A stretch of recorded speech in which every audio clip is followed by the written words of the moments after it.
Yep. I hope that's a good frame, so hard to see.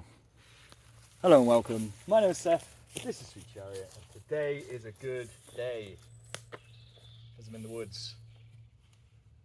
There's a little target over there and some bows. And I was doing some shorts, showing off the Maruki, sorry, that I've made. So I figured I would stop since I got bows with me. There's so much wildlife about, spiders everywhere. Yeah, since I got bows with me, I would take this opportunity in this lovely patch of forest to talk about what I've learned bow making, I guess, if anything, and maybe demonstrate some of the things that I've learned doing this. It's been that's the first thing. It's been fun. Bow making is hard, but it is the right sort of fun. Builds your muscles, it puts calluses on your hands, teaches you new skills. With your hand tools, there is nothing bad about using hand tools except for cutting your fingers occasionally. And the foraging as well, getting involved with the trees and the forest, and understanding the materials that we've used for centuries, thousands of years, since before you were humans. All of this knowledge that fights depression and makes us feel human. So a lot like mountain biking, this whole activity has felt extremely human. I'll be doing something else and I go, I don't feel right. I need to be making bows in the exact same way as I don't feel right. I need to be taking Molly, who's just out of frame down here, chomping on grass. I need to take her somewhere. We get that sort of anxiety about what we should be doing. And I guess that leads into the disease that's starting to affect a lot of society, which is anxiety. Anxiety is something you're supposed to listen to, you're supposed to follow. And it is something that we deal with when doing this.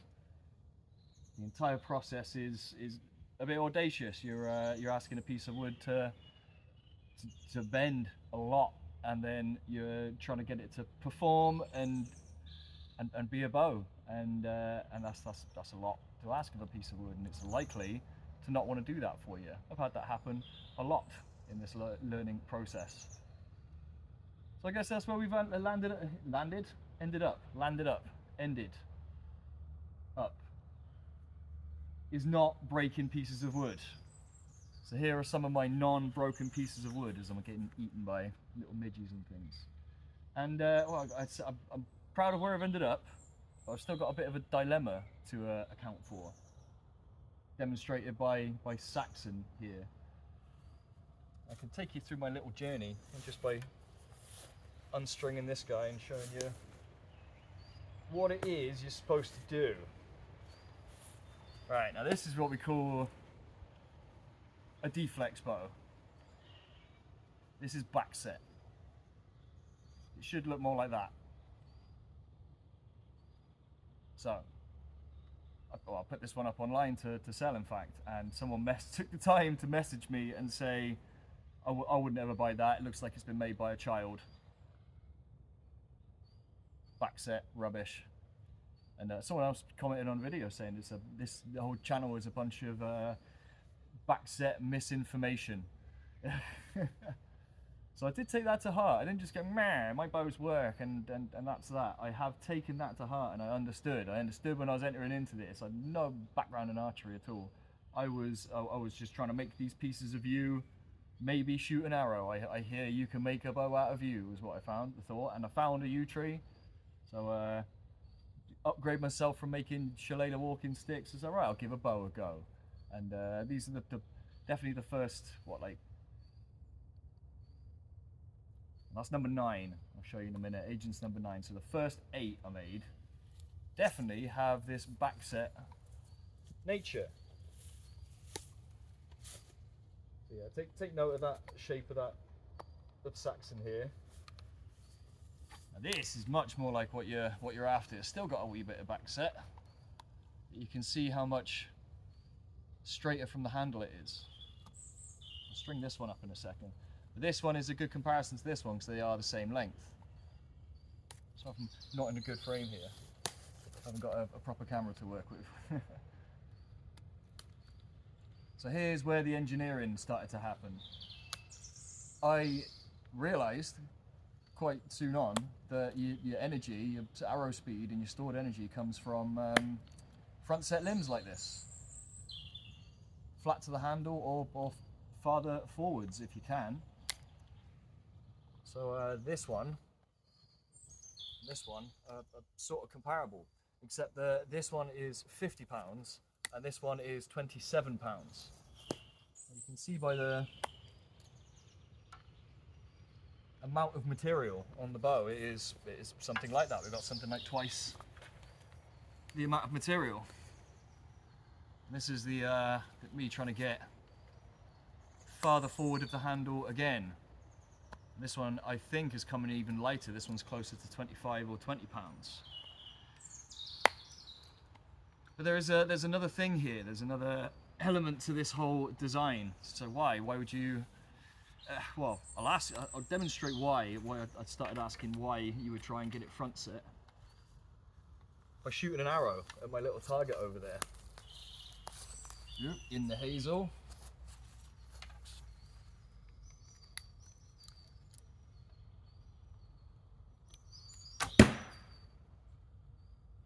So, it throws an arrow. And actually quite quick.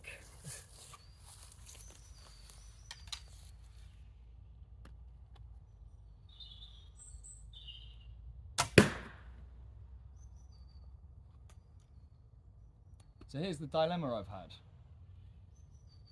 This shouldn't work as well as it does. But the fact of the matter is, it's not very comfortable. It's extremely stacky is the term we have. So all the draw weight, just right at that, to get that last bit of draw length, sorry, you really gotta work. Whereas other designs, things like your recurves and fiberglass bows, it can deliver a much smoother feel. And you can do that through, well, just extending the draw length as well. So this is the trade-off I've been trying to make in designing bows. This one might be a completely different shape. We can still talk about the same thing. Rather than have them thick, you want them thin to offer the bend, and then try and retain some width to keep that stout sort of feeling. So you get a high draw weight, but a nice smooth draw length to it, is what I'm trying to do. At the same time, trying to remember that these are just pieces of yew. These are not layered up composite bows.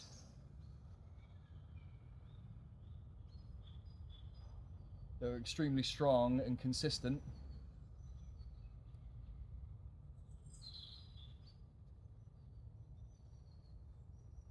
Right, still. I think we're good with this one. It's just very strange trying to balance that top limb to the bottom limb. I'll talk specifically about the Maruki, sorry, in a minute. But yeah, this is what I've been doing. I've been trying to make them skinny and draw long so they can be comfortable to shoot. I'm sort of not worried as much about the draw weight, because you can, into the next thing I've learned about bow making and archery, is you can match your arrow to your bow. And then it shoots quicker. If you're trying to shoot a heavy arrow on a lighter weight bow, which is what I was trying to do earlier, it won't perform as well. And there's no reason it should. You should match your arrow 10 grains to every pound of bow, which is, well, something else I've learned into the sort of application of archery. These are target bows. We're in lovely UK here. You're not allowed to hunt with a bow at all. It might change. I think it just wasn't properly represented when the rules were being put in place for hunting bylaws.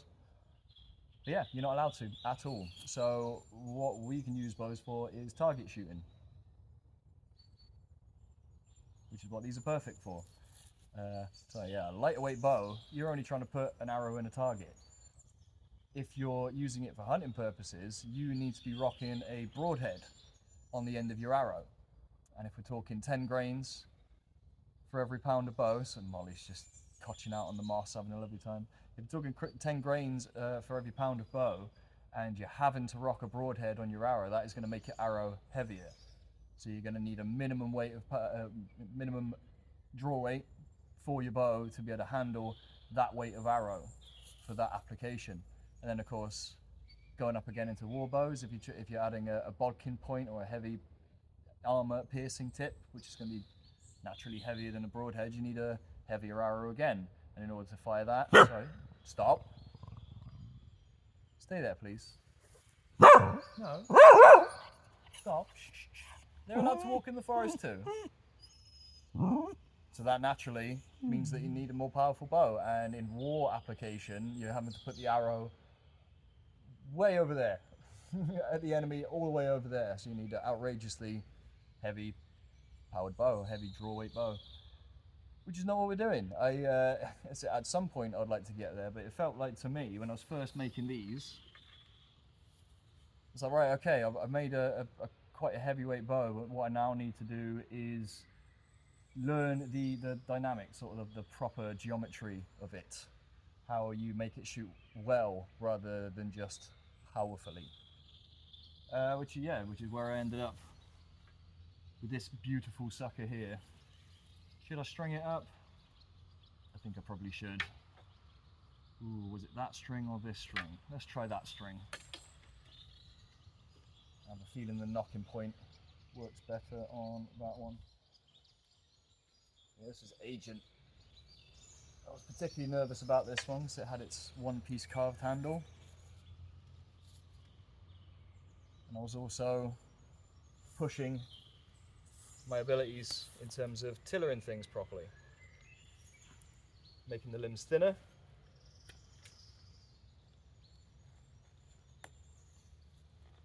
At the same time trying to keep them front set. And we ended up with this beautiful circle. Half circle, semicircle. I love this bow. It's up for sale. If I'm honest, feel free not to buy it off me. Yeah, it's only £27 it's ended up at 28.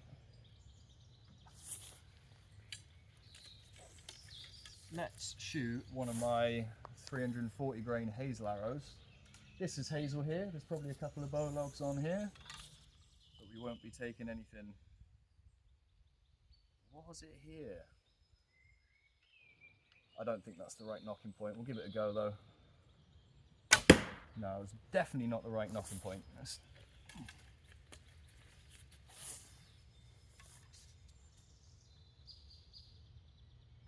Even though we got a £27 bow.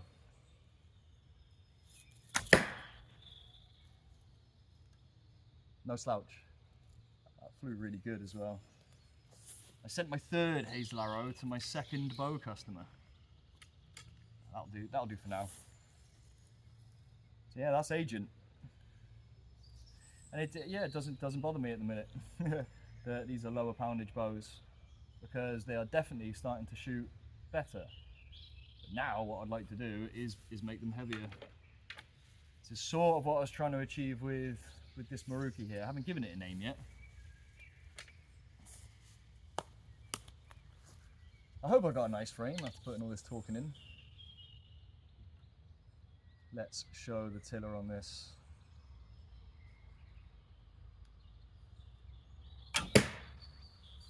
That arrow is a little bit heavy for this bow. And I'm also still cautious.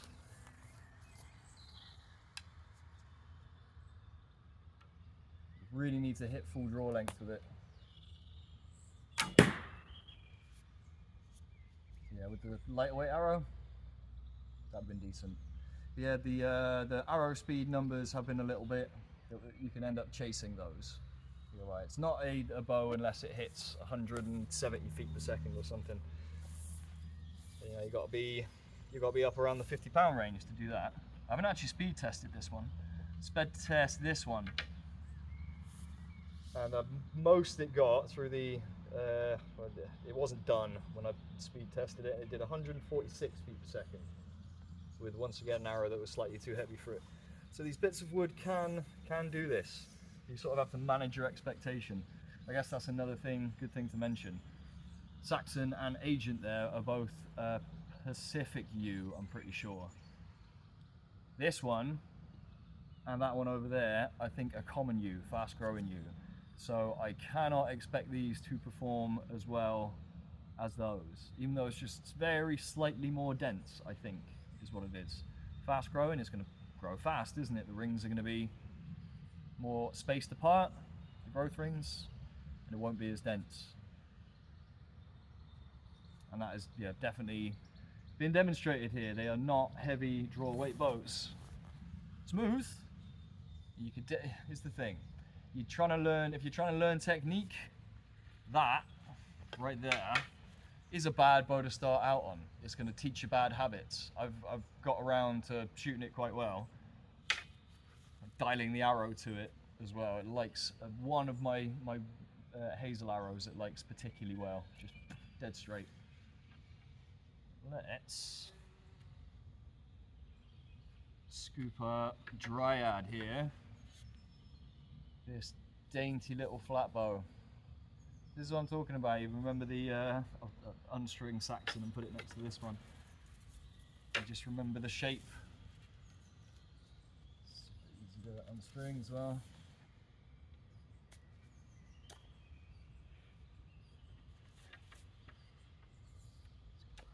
This one compared to that one, look.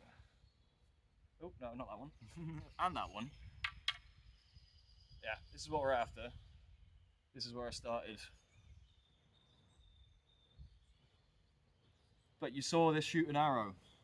The heavier arrow as well, and it did not hang about. Where's my 64? There it is. Can I use... Let's string up Dryad a second. Haven't got tons of battery, I should keep that in mind. So let's wrap this up. So what have I learned? I guess keep on doing it. There are so many variables when it comes to putting these things together. I guess that's a good link between your wood and your design. Don't be asking your wood to do something it can't. Giggity, behave. No, your stave, the most simple example I can think of is that you cannot get a 64-inch stave to be a 72-inch longbow. You could maybe try by adding things to the piece of wood, but it's not going to work, is it? That has a different ability to this one that we got here. Do you want to come over here, buddy? Come on, over here, please. Yes, please. So your design considerations start straight away from, come on, buddy, over here. Over here, please, come on. Or lie down, that's fine as well. Yeah, start straight away. And the simple rule is that your back set is sort of your friend when it comes to shorter bows. It's going to allow that first piece of bending to happen. It's going to put the whole mechanism back, so you sort of got less stress on this middle part of the limb here, but it is cured with reflex. Yep. What I really need to do with this one, so from, yeah, because it bends in the middle really. To improve this one, I guess what I need to do is thin down the entire limb and try and front set the tip more. Front set it here. And that would allow us that slightly smoother draw, I would imagine. I'm sort of in two minds. Should I continue to try and work on this one, or do I keep it as it is as a reminder? There is some good things about this one. The handle is nicely deflexed, or somewhat deflexed. You know, if I continue to remove wood here, it'd be a decent amount deflexed. So yeah, it's back set and it looks like it's made by a child, but I tell you what, it throws an arrow quick. Shall I shoot this one? I think these arrows are also too heavy for it. This one came in lighter than I thought it would, but once again, I think it's because it's this common yew. Those growth rings spaced out. It allows it to be slightly bendier, I think, but at the price of of return speed. I haven't got a good knock on this one either, so the accuracy's a bit off. Just warm it up.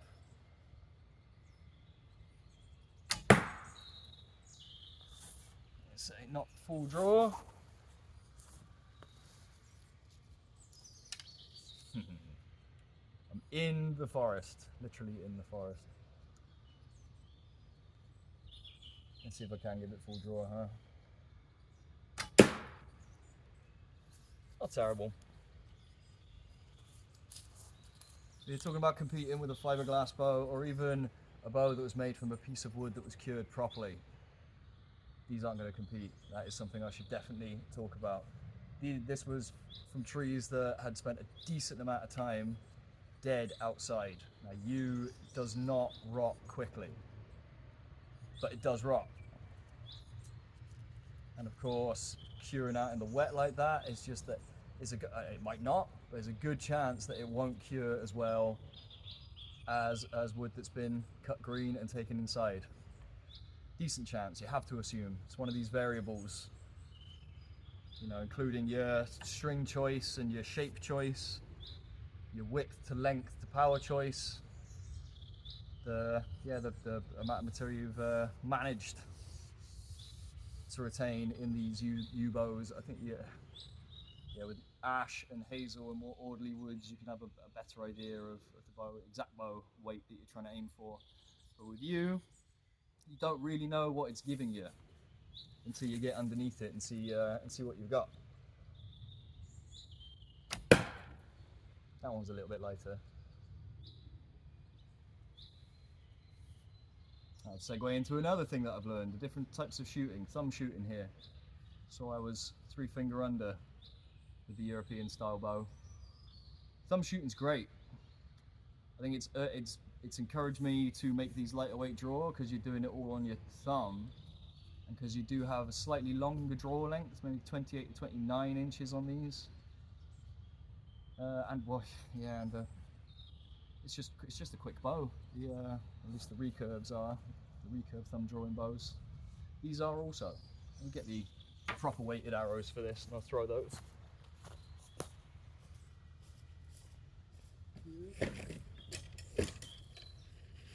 Chicum arrows.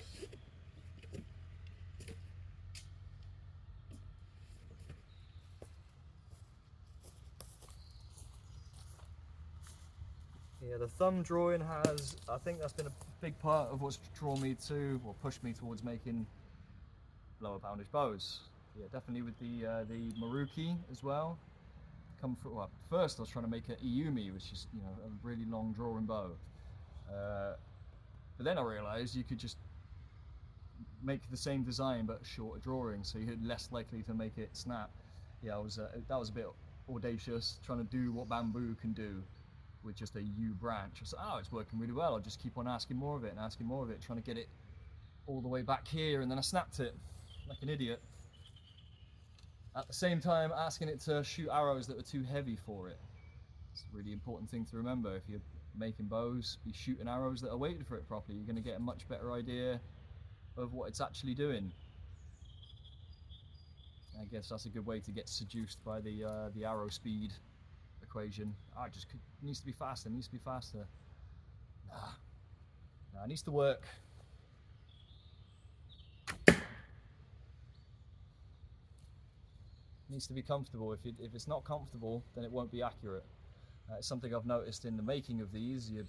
As you're getting it up to full draw length, and shooting it as it's working up to its full draw length, your group just gets smaller and smaller as the draw length increases. For me, it does anyway. As I get closer to my working draw length,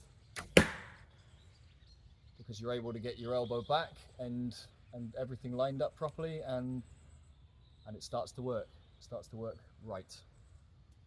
So yeah, a bow that is your proper draw length, maybe a little bit more, in fact, just to give you that comfort, so you're not up against the wall like you are with Saxon. Although it's going to take a lot of weight to break Saxon. It is a very sturdy piece of wood. Yeah, you do feel like you can overdraw this a little bit, but it doesn't feel as dense. It doesn't feel as strong. Let's fire the alley. So yes, wood choice, understanding your woods, understanding your curing process, understanding exactly what discipline it is you're trying to do, understanding that difference between target archery, hunting, and war bows. And then you can start understanding tip overlays, recurve, limb, front set, crown, retaining material around the knot areas to stop those from breaking, while at the same time creating your tillers, your tapers and your tillers, so it bends as much, you create as much active limb as you possibly could. This one could probably actually do a little bit more.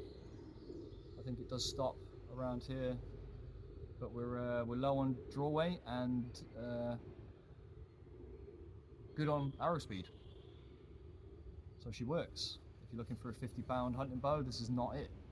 If you're looking for a thumb drawing target bow that you could shoot all day, hello there. This one will be going up for sale pretty soon.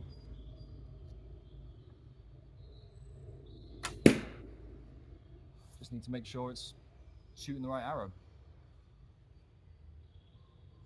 And you got the prettiest bow in the field, in my very biased opinion. Yeah, the topper. Patience. You gotta be patient doing this. It's easy to rush at certain times. You can get line fever, and you can rush, and you can quickly take it past the point where it's working really well, to the point where it's just slightly underpowered. I think they've probably arguably done that with the Maruki and this one, but I'm toying with various things that I'm learning. I've learning the different types of wood, how well it's cured, and the design of them, plus tools. I wasn't really, did a bit of woodwork, but nothing like this. Learning what a card scraper is and what a rasp can do has been very good. And yeah, that's what I've learned. And I guess what you fine folks out there in the internet world on YouTube can take away is the place that we have in all of this. You can take yourself out and you can find some wood.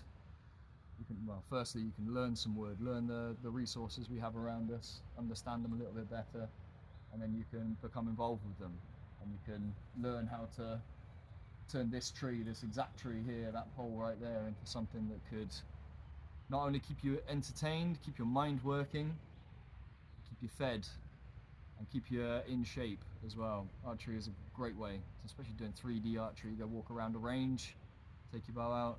It's maybe not the best full range of movement, but it's a fantastic way to get outdoors. And in terms of hand-eye coordination, sort of really getting in touch with, you have to concentrate on every single part of your body.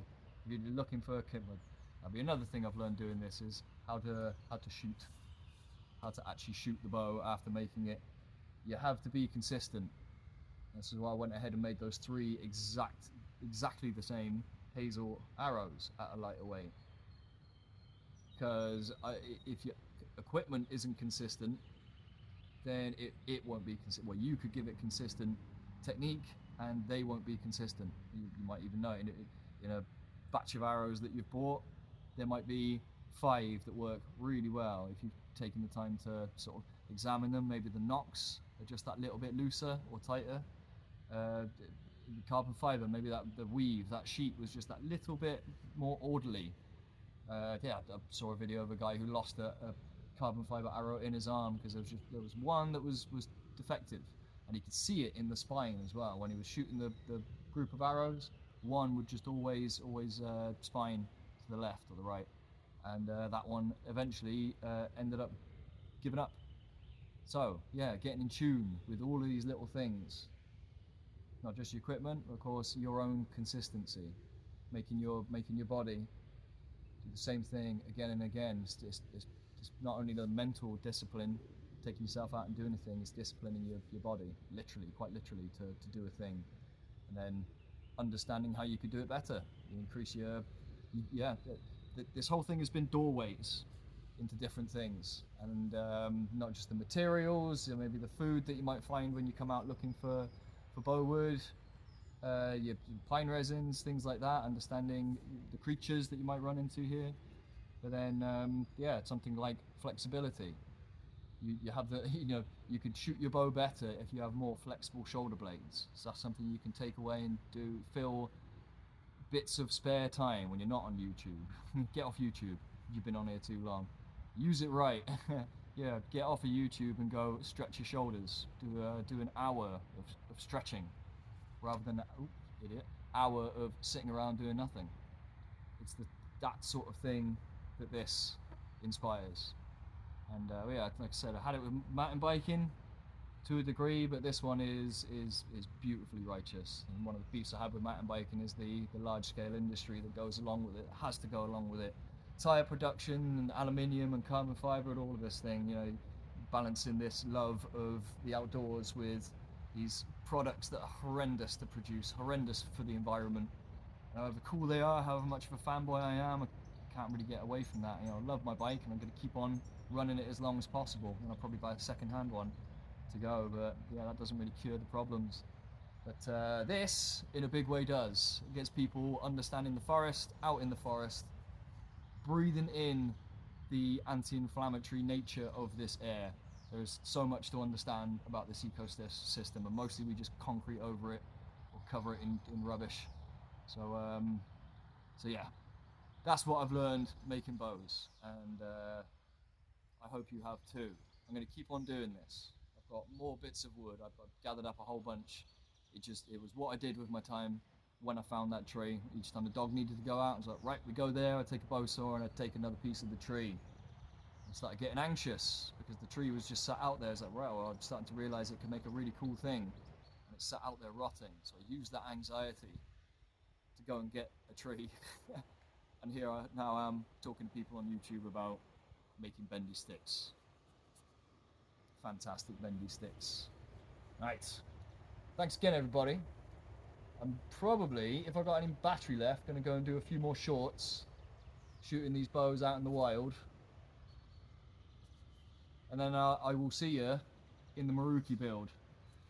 I had a passionate ask to show how I made this one, and I've been a little bit cautious because I don't really know how to make this one. To make a proper Iyumi, you use bamboo and ancient build designs and glues and techniques and knowledge. Whereas this one, I've just made a a bendy stick with a handle down here. Yeah, I will see you in that video if you want to learn how to make that. Short version, short limb, long limb. Same principles as any other bow. Thin here, wide here, thin here, wide here, sturdy here, string here. Sounds simple, right? Doesn't mean that it's easy. All right. Thanks again, everybody. Before Marley decides I'm not her owner anymore, we're going to go for a bit more of a walk. All right. I'll see you in the next one. Peace.